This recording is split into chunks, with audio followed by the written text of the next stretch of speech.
Okay guys, I'm going to do a little video on some customizing of an ASK6.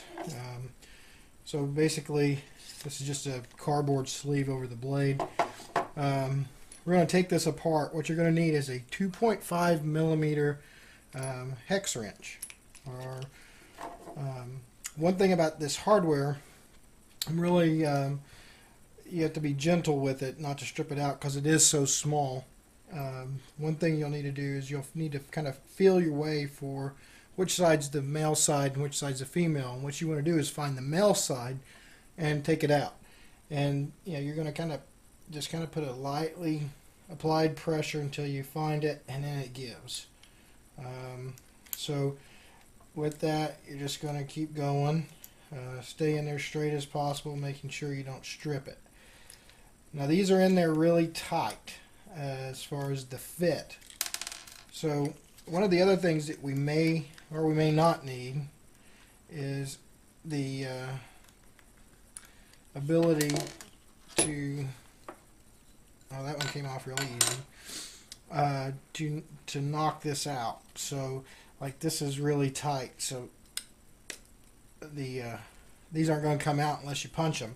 So what we have here is a very tactical piece of equipment. This is a piece of wood, and what I'm going to use as a punch is just something, most homes have it. You're going to find a nail. You want to fit that inside, and then notice it's small enough it's not touching the threads. It's just touching the back side. And you just give it a little whack, and you do the same thing with this side.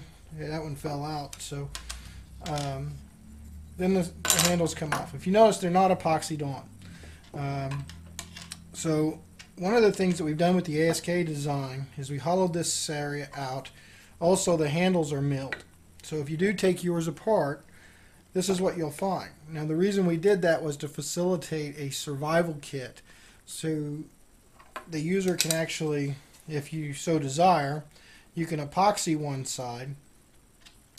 The hardware wasn't exactly what I was wanting, and I wanted it to come flush and then have the male side a little bit longer, which it's not, and screw down into it.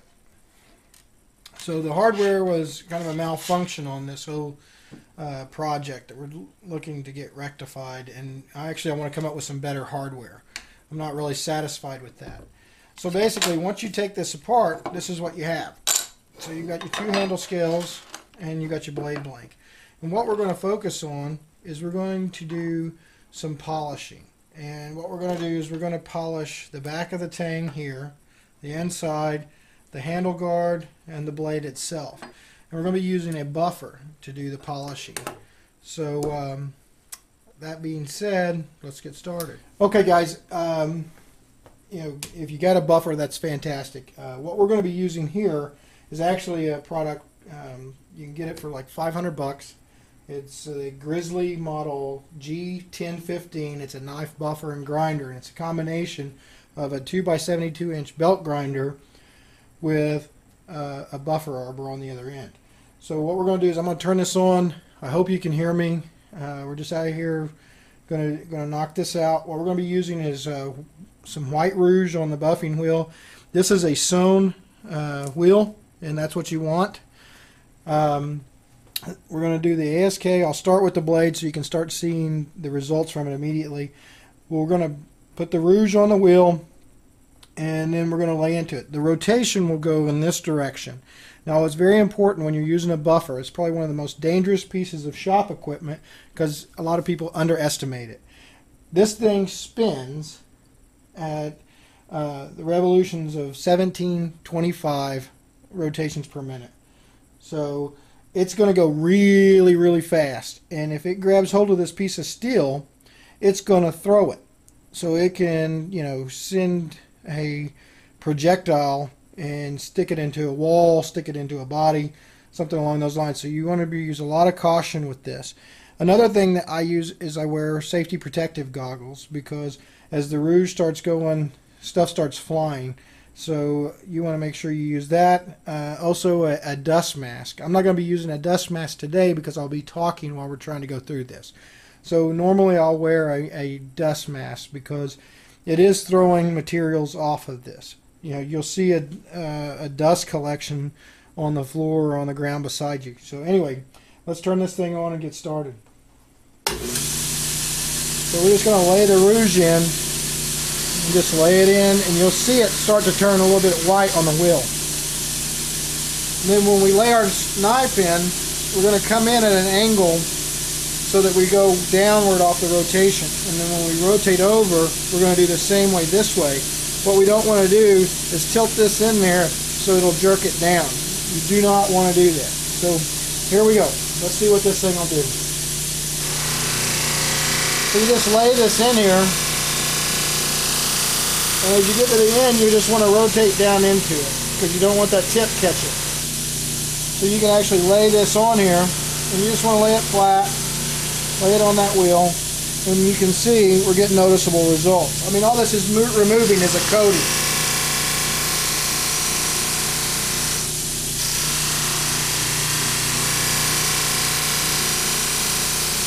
So it lays in, and it's doing a pretty quick job on this. This white rouge is pretty good stuff. If you want to go with a mirrored finish, I mean, this will give you a high shine, but you'll still see some belt marks on the blade, and there'll be downward striations down here on the steel. But as you can see, we're already starting to get some pretty decent results after the first couple of passes.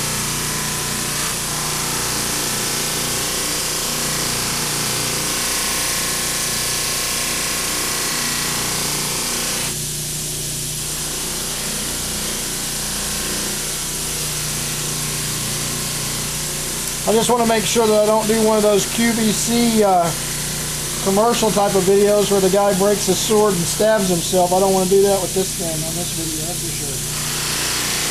But you can see this machine's not that loud. I mean, right now I've got my, you see how it caught? That'll happen when you get towards the end. I've got my little one up asleep, and I'm out here in this garage making this video for you guys. And she's going to be none to the wiser of what we're doing out here because this thing runs so quiet.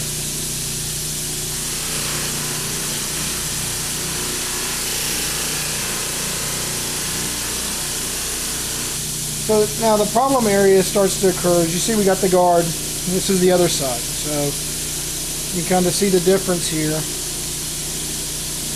But we just lay this in here and start buffing it off. I mean, we can get a pretty good shine on it. You're going to have some spottiness occurring, and that's just going to take some time in cleaning it out. But guys, you know, if you've got a buffer, this is how you do it. So, this is how I do it.